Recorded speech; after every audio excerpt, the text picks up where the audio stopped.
बहुत नज़दीक है। अच्छा अच्छा अच्छा अच्छा ठीक अच्छा। है, अगर नियम के हिसाब से देखा जाए तो इसका डिस्टेंस बड़ा होता है, लेकिन कौन सी फसल है निखिल जी बताएं? ये कस्टर्ड एप्पल है, इसे हम ओहो, सीताफल कहते हैं। अच्छा अच्छा जैसा अच्छा। रामफल होता है, सीताफल होता है, उसी के अंदर की ये सीताफल है। हाँ और हाँ। इसको ड्रिप से पानी दिया जाता है। अच्छा और अच्छा इसका अच्छा। इसका डिस्टेंस देखिए बहुत नज़दीक है। नहीं तो ऐसा देखा जाए तो जब हम मेन खुद की एक फसल होती है उसमें बहुत बड़ा लंबा दूर होता है, लेकिन यहाँ पे होने के कारण ये नज़दीक है और इसको सब ड्रिप इरीगेशन से भी चीज़ें दी जाती है। अच्छा, यहाँ पे ड्रिप लगा है ना? ये ड्रिप लाइन अच्छा अच्छा, ये ड्रिप लगी है, ये ड्रिप लाइन लगी है, इससे इसको पानी दिया जाता है। ये कितनी दूरी रखते हैं इसमें कस्टर्ड एप्पल में?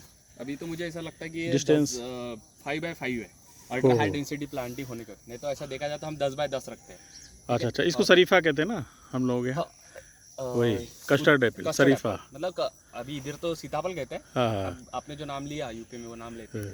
और ये बहुत अच्छी फसल है, इससे कस्टर्ड एप्पल है। इसको कस्टर्ड एप्पल बनाने का जो यंत्र है वो कॉलेज ऑफ एग्रीकल्चर इंजीनियरिंग ने डेवलप किया है। हाँ, और इसमें जो अभी ये जो सीताफल है, इसमें सीताफल लगा है, ये देखिए जो सीताफल है, सीताफल के अंदर ये देखिए सीताफल लग चुका है। ठीक है, तो सीताफल की जो अंदर का जो चीज़ है, ऐसा जो सफेद चीज़ होती है जो बहुत चीज़ों में यूजफुल आता है, उसको हम ये भी लगा है, ये भी लगा। हाँ, यहाँ पे भी लगा हुआ है शरीफा। ठीक है। तो उसकी जो मशीन ये है जो कॉलेज इन्होंने बनाई है, तो उसके अंदर का जो सभी चीजें है घर है वो निकल जाता है, और जो बीज होते हैं बीज भी एक साइड निकल जाते हैं। अच्छा अच्छा। तो यहाँ पे कॉलेज ऑफ एग्रीकल्चर इंजीनियरिंग मतलब शरीफा का शरीफा अच्छा फल है यहाँ? शरीफा अच्छा फल है। अच्छा, कमर्शियल है। हाँ, और ये शरीफा ऐसे ही ऑर्गेनिक होता है। ठीक है, इसके मतलब कोई केमिकल स्प्रेड करने की नहीं, इसके ऊपर बहुत हो गया। हम उसको कहते हैं सकिंग पेस्ट, तो कुछ इसके ऊपर आते नहीं है। इस पे एक आ जाइए, सफेद कलर का एक आता है अच्छा अच्छा, कीड़ा, उसका नाम व्हाइट फ्लाई तो नहीं? नहीं, व्हाइट फ्लाई नहीं है, उसको उसी के अफिड्स एफिड्स। अच्छा कहते हैं। अफिड्स का थोड़ा सा उसमें इजी होता है, तो उसको कंट्रोल कर लिए। अच्छा तो अच्छा। इसके अंदर का मेन इंसेक्ट वही होता है, बाकी का कोई इसमें कोई प्रॉब्लम नहीं है। तो किसान ज़्यादा से ज़्यादा अगर कस्टर्ड एप्पल लेते हैं, इसको पानी की बहुत कमी है। हाँ हाँ। मतलब अगर अभी तो यहाँ पे पानी है, अगर यहाँ पे पानी भी नहीं होता है, सीजन में एक बार बरसात आती है तो भी ये फसल आप ले सकते हैं। मतलब ऑल ओवर इंडिया में फसल आती है, और इसका इंडस्ट्री में बहुत यूजफुल है। जैसा अगर हम इसको देखा जाए तो जो आइसक्रीम होती है, आइसक्रीम में भी यूज हो सकता है, बहुत कुछ चीज़ों में इसका अभी फिलहाल यूज हो रहा है। और इसके भी मशीन टेक्नोलॉजी भी डॉक्टर पीडी के ओकला ने डेवलप की है, इस वजह से इसका सभी चीज़ हम कस्टर्ड एप्पल निकाशन यंत्र कहते हैं उसको। अच्छा, ये हाई डेंसिटी प्लांटिंग है? Ultra high density. High density. अच्छा, इसका अगर ओरिजिनल जो कॉमन डिस्टेंस है, जनरल डिस्टेंस है 10x10। जैसे गुआवा के इतना बड़ा प्लांट होता होगा। हाँ, इतना डिस्टेंस कम है, इसमें ज़्यादा से ज़्यादा फसल बैठती है, और ज़्यादा से ज़्यादा इसमें लागत कम लगती है, और मैनेजमेंट करने के लिए बहुत ईजी होती है। ओह, चलिए, बहुत अच्छा। अच्छा, अब हम शुरू करते हैं वीडियो अपना। आइए आइए आइए। यहाँ हम उपस्थित हैं अपने डॉक्टर पंजाब राव देशमुख कृषि विद्यापीठ महाराष्ट्र में, और यहाँ हम खड़े हैं फैकल्टी ऑफ इंजीनियरिंग कॉलेज। ये जो है फैकल्टी ऑफ इंजीनियरिंग कॉलेज है, कृषि अभियांत्रिकी व तांत्रिक महाविद्यालय, यहाँ पर हम खड़े हुए हैं। हमारे साथ हैं अपने प्रखर चतुर्वेदी जी, जिला लखनऊ से। अच्छा अच्छा, हाँ, अपना नाम? मेरा नाम अमित अडोड़े। अमित अडोड़े, जिला महाराष्ट्र। महाराष्ट्र। अच्छा अच्छा अच्छा। आप हैं निखिल यादव जी। प्रखर जी, आप बीटेक एग्रीकल्चर इंजीनियरिंग के स्टूडेंट हैं? मैं फाइनल ईयर का स्टूडेंट हूँ, agriculture engineering. Okay. Nikhil ji तो पीजी कर रहे हैं फिलहाल जेनेटिशियन प्लांट ब्रीडिंग में। जेनेटिशियन प्लांट ब्रीडिंग में। तो तीनों जो लोग अपने छात्र हैं यहाँ पर अध्ययनरत हैं। सबसे पहले हम अपने निखिल जी से ही शुरुआत करेंगे। थोड़ा सा इसके विश्वविद्यालय की थोड़ी सी भूमिका, यहाँ जहाँ खड़े हैं छात्रों के बारे में, क्या यहाँ पर अपने यूपी से आप कुछ अदर हाँ यूपी से बिलोंग करते हैं, और यहाँ इससे लोकल के भी स्टूडेंट बहुत हैं। तो ये क्या है स्टूडेंट का यहाँ पर क्या सिस्टम है, अदर स्टेट से कितने हैं, यहाँ के कितने लोग हैं, और फिर यहाँ पर आगे कुछ फोकल पॉइंट बताएं। नमस्ते, मेरा नाम निखिल रमेश यादव। वैसे तो हम अयोध्या से हैं, लेकिन हमारे दादाजी की रेलवे में जॉब थी, उस वजह से हम इधर वर्धा ज़िले में अभी सेटल हो गए। और फिलहाल मैं पढ़ाई करते करते हम धीरे धीरे हमें कृषि में बहुत तकनीक की हमें लगे कि कृषि में हमने पढ़ाई करना चाहिए। घर में 40 से 50 एकड़ खेती थी, उस वजह से पिताजी को लगा कि बड़े पिताजी को लगा कि उन्होंने खेती में लगना चाहिए। और उस वजह से हमने डॉक्टर पंजाबराव देशमुख कृषि विद्यापीठ में श्री शिवाजी कृषि महाविद्यालय अमरावती से हमने अंडर ग्रेजुएशन की। और उसी के बाद हमने MSCET की एग्ज़ाम दे के MSCET जो एग्ज़ाम होता है MCR पूरा नाम क्या है इसका MSCET का? MSCET common entrance exam, Maharashtra common entrance Maharashtra common entrance exam for agriculture. PG के लिए एक स्पेशल होती है। ओके, तो हमने दी, उसके अंदर हमें रैंक मिला, उस वजह से यूपी में यूपी कैडेट होता है। यूपी कैडर होता है, उस वजह से वैसे ही यहाँ पे एग्जाम होती है, वो PG की हमने एग्जाम दी। और यहाँ पे जेनेटिक्स और प्लांट ब्रीडिंग जो डिपार्टमेंट है एग्रीकल्चर का, हमें उसमें इनरोल हुए। अब हम देखा जाए तो डॉक्टर पंजाबराव देशमुख कृषि विद्यापीठ की स्थापना 1969 में हुई। और इसी में यहाँ पे कम से कम 2000 से 3000 छात्र पढ़ते हैं। इसमें अलग अलग कॉलेज है। ऐसा ही हमारा एक समृद्ध विद्यापीठ है जो एक रिसर्च के ऊपर फोकस करता है, एजुकेशन के ऊपर फोकस करता है, और उसी के ऊपर से जो टेक्नोलॉजिकल इंटरवेंशन करने के लिए यहाँ पे यूज़ करता है। तो हम यूपी के जितने भी लोग हैं जो यहाँ पे आए हैं, हम उनका बहुत स्वागत करते हैं। और यहाँ के जो टेक्नोलॉजी जो फोकल पॉइंट है, अब यहाँ पे एक शहीद स्मारक आपने देख चुका है, एक फैकल्टी ऑफ एग्रीकल्चर इंजीनियरिंग है, यहाँ पे बहुत मशीनरी है जो हर चीज़ों के लिए यूज़फुल कर चुकी है। और पूरे PK भी बहुत बड़ा कैंपस है, ट्राई लैंड है, CCI है, कॉटन के ऊपर रिसर्च यहाँ पे चल रहा है। यहाँ पे आपने अभी देखे अल्ट्रा हाई डेंसिटी प्लांटिंग है, हॉर्टिकल्चर कॉलेज है, वहाँ पे वाइन मेकिंग हर चीज़ से नई नई चीज़ों से बन रही है। तो इस प्रकार ये एक विद्यापीठ का एक संश्लेषण था। Okay okay okay. अब आते हैं हम अमित जी के पास। आप बीटेक एग्रीकल्चर फाइनल ईयर के स्टूडेंट हैं, बहुत अच्छी आपकी नॉलेज है इसमें बीटेक एग्रीकल्चर इंजीनियरिंग में।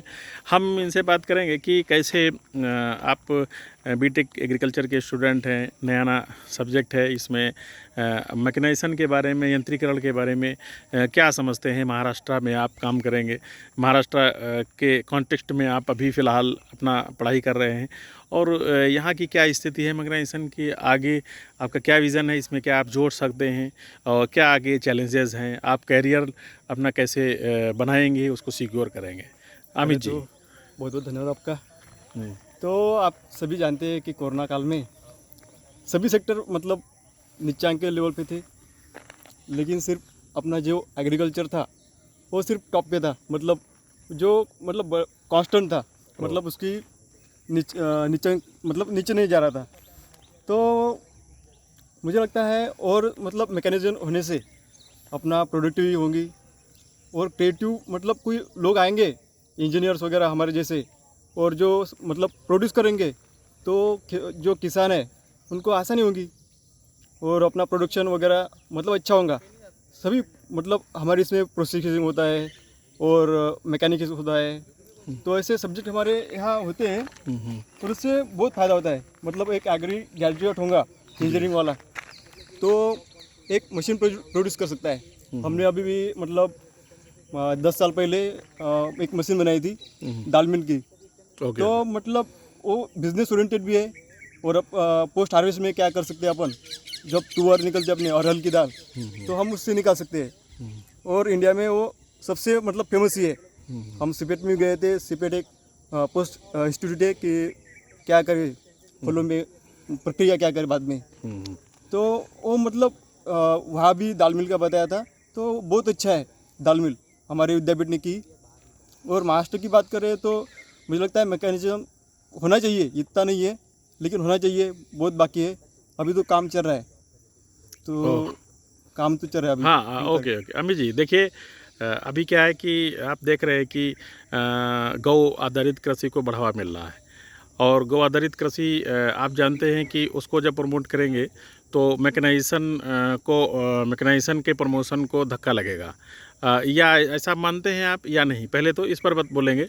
दूसरी बात, इसमें अगर आपको ऐसा लगता है कि उससे इसको प्रभावित होगा, तो आप क्या फ्यूचर में आपने उसके लिए स्ट्रेटेजी सोची है कि मैकेनाइजेशन भी हो और पारंपरिक खेती भी आगे बढ़े और आधुनिक खेती के लिए मैकेनाइजेशन भी आगे बढ़े? मुझे लगता है आधुनिकता मतलब मैकेनाइजेशन होना चाहिए। पहले तो गेहूँ में तो अभी मतलब हार्वेस्ट करने के लिए हार्वेस्टर यूज़ किया जाता है, तो ये तो मतलब बेस्ट ऑप्शन है। अभी तो मजदूर लोग मिलते ही नहीं अपने यहाँ, तो मतलब एक और बारिश भी रहती मतलब अपने कंडीशन के अनुसार अपने को इन्वायरमेंट नहीं मिल पाता। तो हार्वेस्टर और मैकेनाइजेशन ऐसा अपन कर लेते हैं। अगर हार्वेस्टर का बहुत खर्चा आ रहा है तो उसमें कोई चेंजेस करके जो हम उसकी कॉस्ट जो सिंपल आदमी भी खरीद सके ऐसा कर सकते हैं तो बहुत अच्छा होगा। ये हमारे लिए मुझे लगता है कि चैलेंज है और हम उसके ट्राई करेंगे। ओह, अच्छा, कोई अच्छा यहाँ पर यांत्रिकी के क्षेत्र में कोई अपने फैकल्टी से कोई बहुत अच्छा नेशनल लेवल पे काम किया हो, ऐसा कोई अचीवमेंट आपकी फैकल्टी का या आपके कोई स्टूडेंट्स का, उसका आप थोड़ा वर्णन करें। हाँ, हमारे तो सर इंडिया में दाल मिल भी बहुत फेमस है। ओह। मतलब सभी इंडिया में ओवरऑल जहाँ भी जाए मतलब उसकी एफिशिएंसी बहुत ज़्यादा है। आपको दाल मिल के अलावा मतलब पीडी की भी मिनी दाल, ये नाम सुन के ही पता चलेगा वो सबसे फेमस है मिनी दाल। ओह, चलिए अमित जी, बहुत बहुत बधाई। आप बहुत अच्छा करें, आगे बेटर ढंग से इसके महत्व को समझें और बेटर सामंजस्य करें आगे। देश के एक महान एक मैकेनिक जैसे यांत्रिकरण में बहुत अच्छा काम करने वाले एक पर्सनल बने, देश की एक लीडिंग पर्सनालिटी बने। अब प्रखर जी, आप भी उत्तर प्रदेश से यहाँ पर अपना कैरियर बनाने आए हैं। हाँ हाँ, तो अब हम ये जानना चाहते हैं कि जैसा अमित जी ने बहुत सी बातें बताई, आपने थोड़ा सा उस पर ध्यान भी दिया होगा। तो आप क्योंकि यूपी से आए हैं, आपने प्रदेश भी आपने छोड़ करके इतनी दूर आकर के आपने एक बहुत अच्छा ये जो फैकल्टी चुनी है, क्योंकि मैं देख पा रहा हूँ तो बहुत ही अच्छा यहाँ का डेवलपमेंट जो एग्रीकल्चर इंजीनियरिंग की फैकल्टी है मुझे बहुत अच्छी लग रही है। तो इसमें आपका क्या फ्यूचर इसमें लगता है कि एग्रीकल्चर इंजीनियरिंग में आप कौन सा आगे कैरियर में आप क्या क्या करेंगे? सर, एग्रीकल्चरल इंजीनियरिंग करके मैं एज आ खुद को एंटरप्रेन्योर बनाना चाहता हूँ। जैसे सर एग्रीकल्चरल इंजीनियरिंग मतलब एग्रीकल्चर इंडिया का बेसिस है, तो मैं सर उसको थोड़ा और मॉडर्नाइज करना चाहता हूँ कि मतलब कैसे हम एग्रीकल्चर में और मशीनरी यूज़ करके प्रोडक्टिविटी को बढ़ा सकते हैं, सॉइल की फर्टिलिटी ना यूज़ करके मतलब लूज़ करके उसको और ज़्यादा कैसे मतलब क्रॉप को ग्रो किया जा सकता है। क्योंकि अभी ऐसा भी हो रहा है कि हम लोग हद से ज़्यादा खाद वाद का यूज़ करते हैं जिसकी वजह से सॉइल की फर्टिलिटी चली जाती है। तो कुछ ऐसा ऑर्गेनिक मैन्यूर की जगह रिप्लेस कर सकते हैं जो कि मतलब सॉइल की जो गुणवत्ता है उसको कम ना होने दें। अच्छा, नहीं तो देखिए, निश्चित रूप से आप किताबें पढ़ रहे हैं, लेकिन फ्यूचर के चैलेंजेस भी आपको पढ़ने चाहिए। तो आप देख रहे हैं कि दुनिया में ऑर्गेनिक एग्रीकल्चर या अपने देश में काउ बेस्ड एग्रीकल्चर की बात हो रही है, वहाँ पर निश्चित रूप से एक मैकेनाइजेशन पर पुनर्विचार करने की ज़रूरत है कि हमारा मैकेनाइजेशन ऐसा हो कि हमारा मैकेनाइजेशन काऊ के साथ और ऐसे ऐसे टूल ऐसी ऐसी चीज़ें बनाएं कि जो हमने देश के वातावरण के साथ मैकेनाइजेशन करें, ताकि हमारी जो गाय है, जो काऊ है, वो भी उसका भी जो पावर है उसको हम इस्तेमाल कर पाएँ। जैसे बैल हैं, उनकी भी पावर को हम इस्तेमाल कर पाएँ, उनकी भी।